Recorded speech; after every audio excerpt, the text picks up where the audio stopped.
Ebana, klabu ya Liverpool inakabiliwa na mchakato wa kuachana na mastaa wake kibao mwishoni mwa msimu huu bila ya kujali ni kitu gani ambacho kinaweza kutokea kwenye wiki hizi chache zilizobaki kabla ya msimu kumalizika.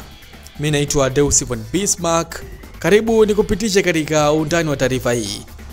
Miamba hiyo ya Anfield ilipewa nafasi kubwa ya kuibuka na ubingwa wa ligi kuu nchini England katika msimu huu, lakini mwishoni mwa msimu huu inaweza kuachana na mastaa wake kibao dirisha la usajili ambapo linakwenda kufunguliwa.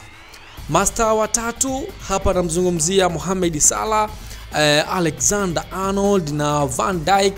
Wote mikataba yao itafika tamati mwishoni mwa msimu huu na hakuna makubaliano yaliyofanyika juu ya kuongeza mikataba mipya kwenye kikosi hicho cha kocha Arne Slot.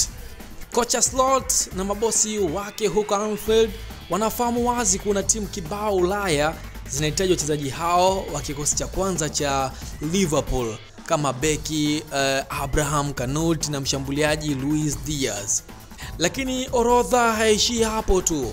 Kuna mastaa wengine kibao ambao huenda wakaachana na Liverpool wakati wa dirisha lijalo la majira ya kiangazi litakapofunguliwa, lakini pigo kubwa kwa mashabiki wa Liverpool itakuwa ni kwa Mohamed Salah, Van Dijk pamoja na Trent. Licha ya Liverpool kutupwa nje kwenye ligi ya mabingwa barani Ulaya na kuchapwa kwenye fainali ya kombe la ligi msimu wa kwanza wa kocha huyo Mdachi, Slot atahesabika kama mwenye mafanikio kama atafanikiwa kunasa taji la ligi kuu nchini England na hivyo kuifanya timu hiyo kuifikia Manchester United kwenye rekodi ya kushinda mataji ya ligi mara 20.